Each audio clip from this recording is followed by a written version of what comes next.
ಮತ್ತೆ ಚರಂಡಿ ಕಡೆ ಯಾರು ತಿರುಗು ನೋಡೋದೇ ಇಲ್ಲ ಸರ್. ಚರಂಡಿ ಕಡೆ ಯಾಕ್ರಿ ತಿರುಗಿ ನೋಡ್ಬೇಕು? ಯಾರೋ ಚೆನ್ನಾಗಿರೋ ಹುಡುಗಿರು ಹೋಯ್ತಿದ್ರೆ ತಿರುಗಿ ನೋಡ್ಬೇಕು. ಸರ್ ಅದನ್ನ ಕ್ಲೀನ್ ಮಾಡ್ಬೇಕಲ್ವಾ ಸರ್? ಯಾರು ಕ್ಲೀನ್ ಮಾಡ್ತಾರೆ? ನಾವು ಹೋಗಿ ಮಾಡಕ್ಕಾಯ್ತದ? ಈಗ ಹಂಗೆ ಮಾಡ್ಬೇಕೀಗ ತಕಳಿ ಒಂದ್ ಸರ್ ನಮ್ಮ ಅಪ್ಪನೇ ಬಂದ್ ಮಾಡಾಯ್ತು ಸರ್. ಈಗ ನೋಡಿ ಅಲ್ಲಿ ಅದನ್ನೆಲ್ಲ ಕ್ಲೀನ್ ಮಾಡ್ಬಿಟ್ಟು ನಮ್ಮ ಅಪ್ಪನೇ ಮಾಡಾಯ್ತು ಸರ್.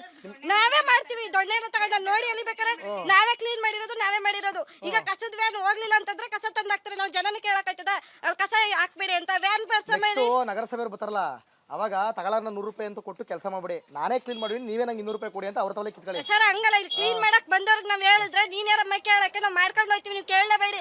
ಯಾರು ಹೇಳಿದವ್ರು ಬಂದು ಕೇಳಲಿ, ಅವರು ನಾವು ಹೇಳ್ತೀವಿ ನೀವೇನ ಕೇಳ್ತೀರಾ ಅಂತಾರೆ. ಪಬ್ಲಿಕ್ ಕೇಳ್ತಾರೆ ಅವರು. ನೆಕ್ಸ್ಟ್ ಟೈಮ್ ಅವ್ರು ಬಂದಾಗ ನಾನು ಸೀರಿಯಸ್ ಆಗಿ ಹೇಳ್ತಾರೆ, ತಮಾಷೆ ಅಲ್ಲ. ನೆಕ್ಸ್ಟ್ ಟೈಮ್ ಅವ್ರು ಬಂದಾಗ ಇಲ್ಲಿ ಟಿವಿ ಅವ್ರು ಬಂದಿದ್ರು, ಆರ್ ಕನ್ನಡದವ್ರು ಬಂದಿದ್ರು. ನೀವು ಈ ತರ ಮಾಡಿದ್ರೆ ನಾವು ವಿಡಿಯೋ ಮಾಡಿ ಕಳಿಸ್ತಾ ಇರ್ತೀವಿ. ಯಾರಿಗೂ ಮುಲಾಜ್ ಇಡ್ಕೋಬೇಡಿ, ಯಾರಿಗೂ ಎದುರುಬೇಡಿ. ಕಸ ಬೇರೆ ಹಾಕಿ ಅಂತಾರೆ, ಹಸಿ ಕಸ ಬೇರೆ ಹಾಕಿ, ಒಣ ಕಸ ಬೇರೆ ಹಾಕಿ ಅಂತ 2 ಡಬ್ಬಿ ಕೊಟ್ಟಾರೆ ಸರ್.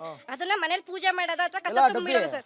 ಸರ್ ಕಸ ತುಂಬಿಟ್ರೆ ಅವ್ರು ಬಂದ್ರೆ ಸರ್ ಹಾಕಕ್ಕೆ, ಅದಕ್ಕೆ ಮನೇಲಿ ಇಟ್ಕೊಂಡವ್ರೆ ಎಲ್ಲರೂ ಹಾಕ್ತಾರೆ ಸರ್. ಡಬ್ಬಿ ತಂದು ಇಟ್ಕೊಂಡವ್ರೆ. ಇವ್ರು ಬರೋದೇ ಇಲ್ವಲ್ಲ ಸರ್. ಕಸ ಎಲ್ಲಿಗೆ ಹಾಕೋದು? ತಂದು ಅಲ್ಲಿ ಹಾಕ್ತಾರೆ. ಮೋರಿಗೆ ಹೋಗ್ತದೆ, ಮೋರಿನೂ ಕ್ಲೀನ್ ಮಾಡಲ್ಲ, ಏನು ಮಾಡಲ್ಲ. ಮೋರಿಗೆದ್ದ ವೀರ ಬರ್ಲಿಲ್ಲ ಇನ್ನೂ. ಬರ್ಲಿಲ್ಲ. ಅಯ್ಯೋ ಸ್ವಾಮಿ.